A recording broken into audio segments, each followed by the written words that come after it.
selamat sejahtera. Nama saya Nurul Najwa binti Abdul Latif. Saya dan ahli kumpulan saya akan membentangkan refleksi berkaitan keruntuhan perpaduan dalam pelajar sekolah. Daripada sesi pembelajaran ini, topik ini telah membuka mata saya mengenai kepentingan perpaduan dalam kalangan pelajar sekolah di negara kita. Untuk mengekalkan keamanan dan keharmonian negara, pelbagai masalah akan timbul sekiranya perpaduan kaum di negara kita ini rapuh.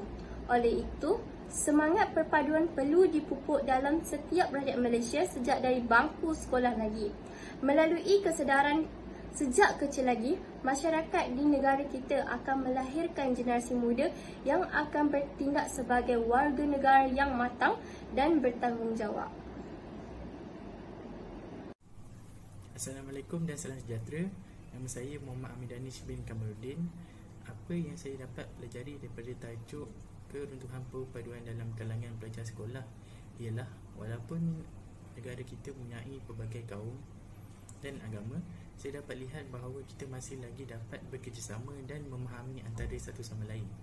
Ini terutamanya sekali kepada pelajar-pelajar kita yang bergaul sesama mereka dengan kaum dan agama yang berlainan. Walaupun ini akan menimbulkan salah faham antara mereka, saya rasa ini adalah perkara yang amat penting untuk pelajar-pelajari untuk masa depan negara dan pelajar-pelajar yang lebih cerah. Terima kasih. Salam sejahtera. Saya Tana Shantini, anak perempuan Ramu.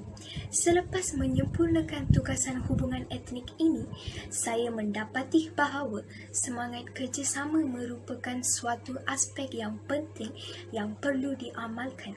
Hal ini demikian kerana melalui semangat kerjasamalah kami mendapat berbincang dan seterusnya menghasilkan kerja khusus yang berkualiti.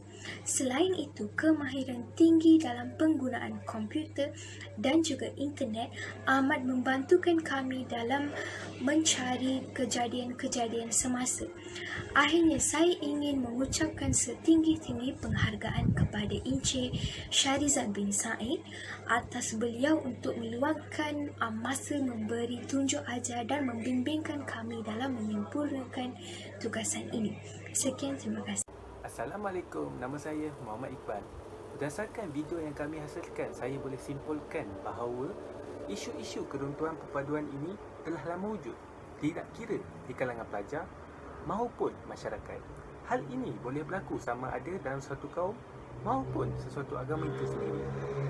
Oleh itu, untuk menghindari keruntuhan perpaduan pada hari ini, kita haruslah bermula dari sekolah. Kerana sekolah merupakan langkah pertama bagi menerapkan nilai-nilai perpaduan yang utuh di kalangan pelajar. Antara program yang kita boleh ketengahkan ialah mengadakan kempen kemasyarakatan di sekolah, di mana pelajar yang berbeza kaum diberi peluang bergaul untuk mengeratkan hubungan sesama mereka. Hal ini secara tidak langsung dapat membina asas perpaduan yang kuat dalam diri pelajar. Selain itu, bagi saya, pemikiran rakyat Malaysia juga perlulah diubah bagi membina perpaduan antara kaum.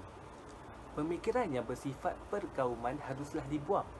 Antara contoh pada hari ini ialah media sosial.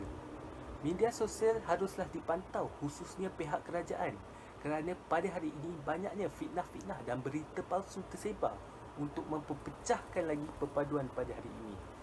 Kerana titik bermulanya keruntuhan perpaduan pada hari ini ialah melalui media sosial yang boleh mempengaruhi pemikiran rakyat dan pemikiran pelajar sekolah.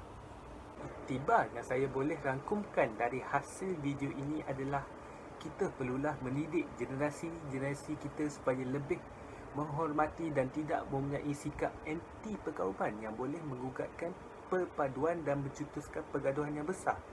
Seperti peristiwa yang berlaku pada 13 Mei 1969 yang merupakan titik hitam di negara kita. Kita haruslah mengambil iktibar daripada peristiwa yang pernah berlaku di negara kita.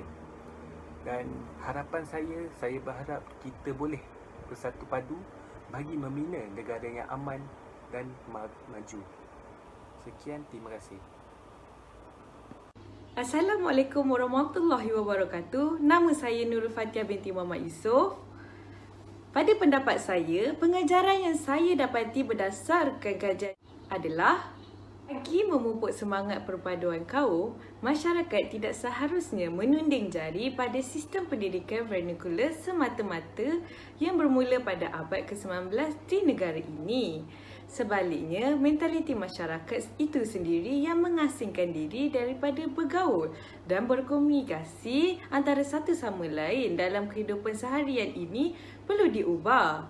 Sekiranya masyarakat di Malaysia mengamalkan sikap keterbukaan dalam bergaul tanpa mengira bangsa, sudah tentu kenyataan-kenyataan yang berbau perkauman atau hasutan tidak akan wujud ataupun tersebar secara umum ataupun menerusi media sosial. Oleh itu, buanglah sikap perkauman yang ada dalam pemikiran kita dan bukalah hati untuk menerima setiap keunikan yang ada pada semua kaum di negara ini. Iktibar yang saya dapati daripada hasil kajian ini adalah merentung buluh biarlah lari rebungnya. Maka itu kita perlulah mendidik anak muda daripada kecil.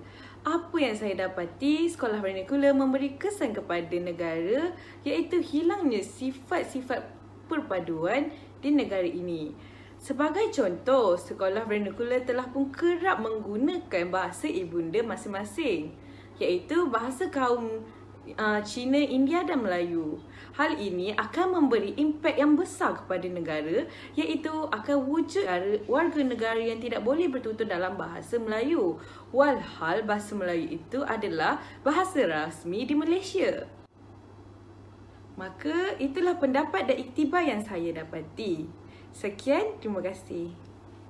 Bismillahirrahmanirrahim. Assalamualaikum warahmatullahi wabarakatuh. Nama saya Muhammad Ikmal Azim Syarudin. Berdasarkan video infografik yang telah kami hasilkan sebentar tadi, apa yang saya boleh simpulkan adalah perpaduan merupakan salah satu elemen yang sangat penting yang perlu dititik beratkan. Lebih-lebih lagi dalam kalangan para pelajar di peringkat persekolahan lagi. Sekiranya mereka ini tidak didedahkan dengan persekitaran ataupun suasana sebegitu, iaitu bersama dengan kaum-kaum lain seperti Melayu, Cina dan India, pasti suatu hari nanti mereka akan berasa keheranan. Lebih-lebih lagi apabila mereka melangkah ke suatu alam yang lebih dewasa, iaitu alam pekerjaan ataupun alam di universiti. Oleh itu, perpaduan boleh dikecapi melalui satu sistem pendidikan saja, iaitu kita panggil sekarang sebagai sekolah kemasaan. Tidak dinafikan kewujudan sekolah-sekolah lain seperti sekolah vernacular Cina, sekolah vernacular India, ataupun kita sebutkan sebagai sekolah jenis kemasaan. Tapi sekiranya kita ingin mencapai satu matlamat yang lebih besar, iaitu kesepaduan di antara kaum, satu sistem aliran ini perlu diimplementasikan di seluruh negara. Kita perlu didik adik-adik kita, anak-anak kita untuk bergaul bersama kaum-kaum lain sejak di zaman persekolahan lagi. Oleh itu, bukan sekadar kita mampu mencapai kesepaduan kaum, pada masa sama di peringkat lebih besar iaitu peringkat nasional, kita mampu memperoleh ekonomi yang sangat stabil, keharmonian di antara kaum, sistem politik yang lebih stabil, dan pada masa yang sama kita mampu untuk membuat hubungan diplomatik bersama negara-negara yang lebih besar. Oleh itu, kesimpulan daripada saya, akhir kata daripada saya adalah kesepaduan mampu memperoleh keharmonian bersama. Itu saja. Assalamualaikum warahmatullahi wabarakatuh.